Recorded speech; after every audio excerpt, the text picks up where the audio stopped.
Chettinad cook புக்கில் இப்போ நம்ம 2 வகையான காம்பினேஷன் ரெசிபி பார்க்க போகிறோம். ஒன்று சுண்டக்காய் கெட்டி குழம்பு, நல்ல காரசாரமாக உப்பு புளிப்பு எல்லாம் ஸ்ட்ராங்காக இருக்க மாதிரி ஒரு கெட்டி குழம்பு பண்ண போகிறோம். புடலங்காய் துவட்டல் பண்ண போகிறோம். இந்த கெட்டி குழம்புக்கு இந்த புடலங்காய் துவட்டல் ஒரு நல்ல காம்பினேஷனாக இருக்கும். இதுக்கு புடலங்காய் ஒரு 1/2 கிலோ எடுத்து இந்த மாதிரி சின்ன சின்னதாக கட் பண்ணிக்கோங்க.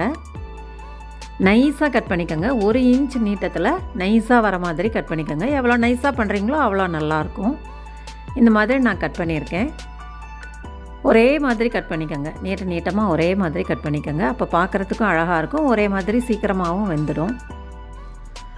பாசிப்பருப்பு ஒரு 1/4 கப் எடுத்து மலர வேக வச்சுருக்கேன். இந்த மாதிரி மலர்ந்துருக்கணும், உதிராக இருக்கணும். குக்கரில் ஒரே ஒரு சவுண்டு வச்சு வேக வச்சு எடுத்துக்கோங்க. அப்போ தான் நல்லாயிருக்கும். ரொம்ப வெந்துருச்சுன்னா நல்லா இருக்காது. இந்த மாதிரி உதிராக வேக வச்சு எடுத்துக்கோங்க. இப்போ இந்த கட் பண்ணி வச்சுருக்க புடலங்காயில் 1/2 டீஸ்பூன் மஞ்சப்பொடியும் 1/2 டீஸ்பூன் உப்பும் சேர்த்துக்கலாம். புடலங்காய்க்கு அதிகம் உப்பு செல்லாது, அதனால் 1/2 டீஸ்பூன் போட்டால் சரியாக இருக்கும். ஜாஸ்தி வேணும்னா கொஞ்சம் ஜாஸ்தி போட்டுக்கலாம். நான் இப்போ 1/2 டீஸ்பூன் போட்டிருக்கேன். போட்டு இது நல்லா கலந்து விட்டுடலாம். நல்லா எல்லாத்துலேயும் நல்லா சாறுற மாதிரி கலந்துட்டு கொஞ்சம் அப்படியே ஸ்க்வீஸ் பண்ண மாதிரி விட்டுருங்க. நல்லா அமுத்தி பிசைஞ்ச மாதிரி விட்டுருங்க. நல்லா பிசைஞ்சு அமுத்தி வச்சிட்டிங்கன்னா இதில் உள்ள அதிகப்படியான தண்ணியெல்லாம் ஈஸியாக பிழிஞ்சு எடுத்துடலாம். ஒரு 5 நிமிஷம் கழித்து அதை எடுத்து ஒரு 5 நிமிஷத்தில் நல்லா தண்ணியெல்லாம் இதாகிடும். நல்லா பிழிஞ்சிருங்க. பிழிஞ்சிட்டு காய் தனியாக அதனுடைய சாறு தனியாக வச்சுக்கலாம். இந்த சாறை நம்ம வேஸ்ட் பண்ண வேண்டாம், குக்கிங்கில் சேர்க்க போகிறோம். பட் காயை தனியாக முதல்ல வதக்கிட்டு அப்புறம் இந்த தண்ணியை தெளித்து வேக விட போகிறோம். இந்த வதக்கிறதுக்கு ஈஸியாக வதங்கும், அதுக்காக தான் எடுத்துருக்கோம். இது டேஸ்ட்டும் வித்தியாசமாக இருக்கும். இந்த மாதிரி செஞ்சு பாருங்கள், ரொம்ப ஈஸியாக குக் ஆகிடும். இப்படி செஞ்சிங்கன்னா ஒரு வதக்குலையே வதங்கிடும். அதுக்காக தான் அப்படி எடுத்துருக்கோம். இப்போ அது இருக்கட்டும். சுண்டக்காய் குழம்பு எப்படி பண்ணுறதுன்னு பார்த்தலாம். அதுக்கு நான் அரிசி கழுவின தண்ணியை ஒரு கிண்ணத்தில் எடுத்திருக்கேன். இந்த தண்ணியில் நம்ம காயை கட் பண்ணி போடும்போது காய் கருப்பாகாது, நிறம் மாறாது, சமைச்சாலும் அதே பச்சை கலர்லேயே இருக்கும், டேஸ்ட்டும் நல்லாயிருக்கும். அதுக்காக அரிசி கழுவின தண்ணியில் ஒரு 100 கிராம் சுண்டைக்காய் எடுத்திருக்கேன். அதை கட் பண்ணி போட போகிறேன். பாதியாக கட் பண்ணிக்கோங்க. இந்த மாதிரி ஒரு கத்தி வச்சுட்டு பாதியாக கட் பண்ணி போட்டுக்கலாம். நான் கொஞ்சம் சுண்டைக்காயை கட் பண்ணியும் கொஞ்சம் சுண்டைக்காயை தட்டியும் உங்களுக்கு காமிக்கிறேன். 2 மெத்தட்லேயும் நீங்கள் செய்யலாம். எது ஈஸியோ அது செய்யுங்க. கட் பண்ணி போட்டோன்னா எடுத்து வச்சு சாப்பிட்றதுக்கு நல்லாயிருக்கும். அதுக்காக கட் பண்ணியிருக்கேன். பாதியை கட் பண்ணிவிட்டேன். கொஞ்சத்தை நான் உங்களுக்கு தட்டி காமிக்கிறேன். இந்த மாதிரி கட் பண்ணி வச்சுக்கோங்க, ஒரே மாதிரி பாதியாக. அது இருக்கட்டும். இப்போ இதை தட்டிக்கலாம். ஒரு உரல் எடுத்துக்கோங்க. உரல் எடுத்து இந்த சுண்டைக்காயை உள்ளே சேர்த்துருங்க. கொஞ்சம் முத்தல் சுண்டைக்காயாக இருந்தால் கெட்டி குழம்பு நல்லாயிருக்கும். இதை கை வச்சு மூடிட்டு லைட்டாக தட்டி கொடுங்க. பாதியாக வகுந்த மாதிரி வந்தால் போதும். இந்த மாதிரி வகுந்த மாதிரி வெடித்த மாதிரி இருந்ததுன்னா சரியாக இருக்கும். தட்டி எடுத்து வச்சுக்கலாம். இப்போ அந்த கட் பண்ண காயும் தட்டின காயும் வச்சிடலாம். குழம்பு எப்படி செய்கிறதுன்னு பார்க்கலாம்.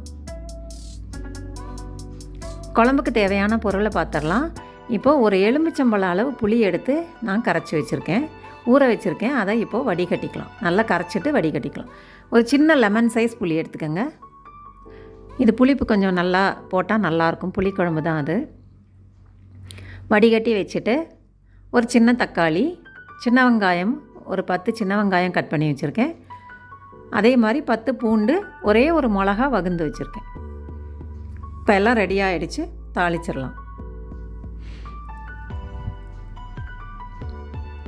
பேனை சூடு பண்ணிவிட்டு அதில் 1 டேபிள் ஸ்பூன் எண்ணெய் விடுங்க. 1 டேபிள் ஸ்பூன் எண்ணெய் விடணும். காயெல்லாம் அதில் வதங்கணும். அதனால் நான் 1 டேபிள் ஸ்பூன் எண்ணெய் விட்டுருக்கேன்.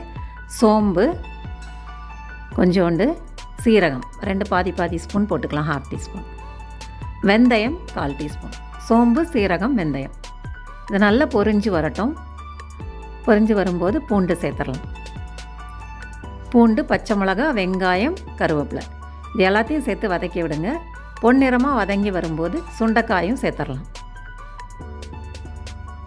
கட் பண்ணி வச்சுருக்க சுண்டைக்காய் இதை போட்டு கலந்து விட்டுட்டு தட்டி வச்சுருக்கோம்ல அந்த சுண்டைக்காயும் சேர்த்துருங்க. சுண்டைக்காய் இது கூட சேர்ந்து நல்லா வதங்கணும். அப்போ தான் குழம்பு நல்லா வாசமாக நல்லாயிருக்கும். சுண்டைக்காயோட டேஸ்ட்டு அட்டகாசமாக இருக்கும். எவ்வளோ தூரம் வதக்கி கொடுக்குறீங்களோ அவ்வளோ டேஸ்ட்டாக இருக்கும். இப்போ தக்காளி சேர்த்துடலாம். அதில் உப்பு சேர்த்துடலாம். தக்காளிக்கு குழம்புக்கு தேவையான உப்பு சேர்த்துறேன். சேர்த்துட்டு நல்லா வதக்கி கொடுங்க. நல்லா வதங்கட்டும். தக்காளி கூட உப்பு சேர்த்து விட்டுட்டோம்னா நல்லா தோல் விட்டு வந்துடும் தக்காளி. எவ்வளோக்கு எவ்வளோ இதெல்லாம் வதக்கி கொடுக்குறோமோ அவ்வளோக்கு அவ்வளோ இந்த கெட்டி குழம்பு டேஸ்ட்டாக இருக்கும். இப்போ ஒரு 1/2 டீஸ்பூன் மஞ்சப்பொடி சேர்க்குறேன். சேர்த்துட்டு ஒரு எலும்பிச்சம்பழம் அளவு புளி எடுத்து கரைச்சி வடிகட்டி வச்சுருக்கோம்ல, அதையும் சேர்த்துட்றேன். 2 ஹீப் டீஸ்பூன் மிளகாய் பொடி சேர்க்குறேன். சாம்பார் மிளகாய் பொடியும் சேர்க்கலாம், வத்தக்குழம்பு பொடியும் சேர்க்கலாம். ரெண்டுமே கெட்டி குழம்புக்கு நல்லாயிருக்கும். 1 டம்ளர் தண்ணி சேர்த்து விட்ருங்க. நல்லா கொதித்து வரட்டும். வத்தக்குழம்பு பொடி, சாம்பார் மிளகாய் பொடி ரெண்டுமே உங்களுக்கு செட்டிநாடு ஸ்நாக்ஸ் ஆன்லைனில் பக்குவமாக செஞ்சு கிடைக்கும். நீங்கள் வாங்கி பயன்பெறலாம். உங்களுக்கு ஹோம்மேடு அப்படிங்கிறதுனால ட்ரெடிஷ்னல் மெத்தடில் செஞ்சு கிடைக்கும். கொதிக்க ஆரம்பிச்சிருச்சு. நல்லா கொதிக்கட்டும். இது கொதித்து நல்லா சுண்டி வரணும். நம்ம அதுக்கிடையில் துவட்டல் எப்படி பண்ணுறதுன்னு பார்த்துடலாம். இந்த சைடு நான் பேன் சூடு பண்ணியிருக்கேன். அதில் ஒரு 1 டீஸ்பூன் எண்ணெய் சேர்த்துடலாம். புடலங்காய் துவட்டல் ரொம்ப ஈஸியாக சீக்கிரமாக பண்ணிடலாங்க இந்த மெத்தடில் பண்ணிங்கன்னா. 1/2 டீஸ்பூன் கடுகு, 1/2 டீஸ்பூன் உளுந்தம்பருப்பு, ஒரே ஒரு வரமிளகாய் எடுத்து 3ஆக கிள்ளி போட்டுக்கோங்க. இதில் நம்ம வெங்காயம் பச்சை மிளகாய் எதுவுமே சேர்க்க போகிறதில்ல. கருவேப்பிலை சேர்த்து விட்ருங்க. நல்லா பிழிஞ்சு வச்சுருக்க புடலங்காயை சேர்த்து நல்லா வதக்கிடலாம். இந்த நல்ல வெறும் காய் தான் இருக்கும், தண்ணி சத்து கம்மியாக இருக்கிறதுனால சீக்கிரமாக வதங்கிடும். நம்ம சேனலை சப்ஸ்கிரைப் பண்ணாதவங்க சப்ஸ்கிரைப் பண்ணிக்கோங்க. உங்கள் கமெண்ட், லைக்கு, ஷேர் எல்லாமே எங்களுக்கு ரொம்ப சப்போர்ட்டிவாக இருக்கும். உங்களுக்கு தேவையான ரெசிபி ஏதாவது வேணும்னாலும் சொல்லுங்கள், நாங்கள் அப்லோட் பண்ணுவோம். இப்போது அந்த தண்ணியை பிழிஞ்சு எடுத்து வச்சுருக்கோம்ல, அந்த தண்ணியை லைட்டாக தெளித்து விட்டு வதக்கிடலாம். 1 நிமிஷத்தில் வதங்கிடும். அந்த தண்ணியை வேஸ்ட் பண்ண வேண்டாம். இது கூட சேர்த்து குக் பண்ணிடலாம். ஒரு 1 நிமிஷத்தில் எடுத்து பார்க்குறேன். பாருங்கள், சாஃப்ட் ஆகிடுச்சு. சட்டுன்னு ஆகிடும் அது. இப்போ நம்ம வேக வச்சுருக்க பாசிப்பருப்பு 1/4 கப்பு பருப்பு எடுத்து வேக வச்சுருக்கேன் 1/2 கிலோவுக்கு. அந்த பருப்போட அளவு இதுக்கு கரெக்டாக இருக்கும். நீங்கள் அளவு பார்த்து கலந்து விட்டுக்கோங்க. கலந்து விட்டு தேவையான அளவு பருப்பு சேர்த்துக்கலாம்.